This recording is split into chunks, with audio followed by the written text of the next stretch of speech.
Iran so far away, yay, folks. Folks, it's popping off in Iran, basically Arab Spring 2.0. I've talked about this many times, but in Iran, there were mass revolts in 2011, 2012, whatever. They were at least as well organized. But the American media seemed like exclusively fixated on Egypt, I think, because the goal was to get Gaddafi out of there. So Iran was kind of inconvenient to their purpose. But, folks, it's popping off this time, and there's no hiding it. Iran protests enter 9th day as Trump renews intervention threat. The intervention threat, by the way, is just him saying, hey, if you open fire on the protesters like you did in 2012, because they did, then we'll have to intervene, because this is just a lawful protest, right? A wave of protests sparked by Iran's failing economy is continued. Oh, please, it's much more than that. Has continued for a 9th day as President Donald Trump renewed his threat of U.S. intervention. Videos published online on Monday showed demonstrations in the capital Tehran, in the southwestern city of Razör. Human rights activists have said protests have taken place in 26 of the country's 31 provinces since last week, and that at least 19 protesters and one member of the security forces has been killed.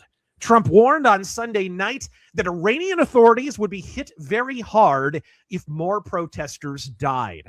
We're watching it very closely. If they start killing people like they have in the past, I think they're going to get hit very hard by the United States, he told reporters on Air Force One.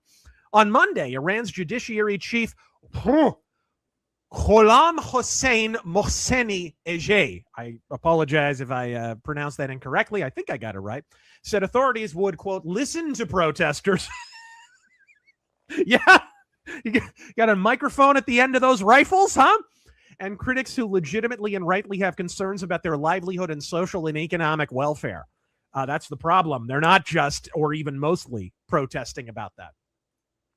But he adds that they would deal firmly with those who seek to exploit the situation, incite riots, and undermine the security of the country and the people. Rioters must know there will be no leniency or appeasement towards them, he warned. The Iranian Foreign Ministry's spokesman also accused Israel of seeking to undermine our national unity. What? Certainly they were involved in 2012 and 2011 as well. Rioters must know there will be no leniency towards them, he warned. The Iranian Foreign Ministry spokesman also accused Israel of seeking to undermine our national unity after Prime Minister, Benjamin Netanyahu expressed his government's solidarity with the struggle of the Iranian people on Sunday. Ismail Baghai told the news conference that the statements by Netanyahu and certain radical American officials, like the sitting president of the United States, were nothing more than incitement to violence. Guys, in the Arab Spring, they were just as bankrupt then as they were now. I mean, rolling blackouts, the same shit they're dealing with now. And yet they claimed that the police forces were completely bankrupt in Iran. Then the protesters marched out onto the street, and wouldn't you know it, the police and the military rolled up on a fleet of brand new motorcycles. Brand new crotch rocket Bugatti motorcycles, and trampled the protesters. They found the money somehow for brand new motorcycles. This is just such utter horse shit. Complete horse shit. Iran, the Islamic Republic, was imposed on Iran by foreign actors. And if they're able to upend this governmental tyranny, they will be upending a foreign tyranny, a puppet government that was imposed on a non-Muslim country by Muslims. Period. End of story. Any reaction to all of these developments in Iran? One, it's about time. Yeah. Two, I'm not sure if you... The third about time. Yeah. I'm not sure if you brought it up. We brought it up the last stream. We did not Nightmare Arcade, but Razor Fist Arcade. We said these people are committed. They have to go all the way because guess what's going to happen if they don't succeed? Yes. They will be hunted down and they will be killed. Yep. So this isn't just some little protest or some little riot. Yes. Like this is even more severe than in 2012.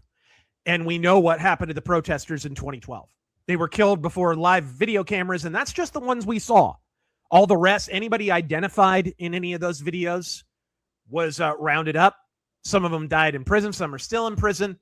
And an awful lot were executed or killed. They had public executions in the wake of the Arab Spring protests in Iran. Again, the American media largely looked the other way. They were so fixated on Egypt because they wanted to get rid of Gaddafi and all that bullshit that they pretty much ignored Iran. And the whole time I was like, geez, once they backed off, they knew it was a death sentence. So this is, guys, they're committed. They either die now or they take their government back. And Iran is weak after getting shit hammered by the U.S. military and by Israel. They're economically fucked. They've been pursuing an economic policy of autarky for how long? It has affected everything infrastructurally in the country. There's no jobs. There's no money. The money they do make is increasingly devalued. I know people in Iran. I know people who are stuck in Iran, and the situation's about as desperate as it can be, right? I think they'll probably cut off the internet ultimately. But the thing is, the Iranian people already know how to get around a lot of that government censorship of the internet, because in order to use the internet at all, you kind of have to have limited Hacksaw knowledge at least. Like, you have to know how to be behind multiple firewalls and proxies and all that shit just in order to use the internet without it being censored. Because otherwise, if you try to go to any Western website when you're living in Iran, it redirects to a website educating you on the merits of Islam and the life of Muhammad. It's so hilarious. It doesn't even redirect to like an Iranian government website or something. No, it's just some Islamic bullshit. Just, this is an occupied government, and we will be well rid of them. Genuine prayers.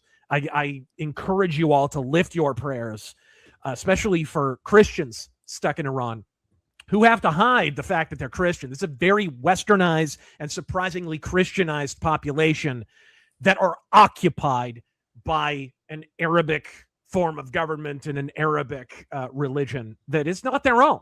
It's not their own. This is not. So when you hear people like Dave Smith shit out the "it's Iraq War II" propaganda shit, just understand that he doesn't know what he's talking about. He doesn't know the first thing about the first fucking thing about Iran. These people are clueless. But genuinely, lift your prayers to the people in Iran, because they're committed. They either win their freedom, or as Terrence said, they die. There's no two ways about it at all.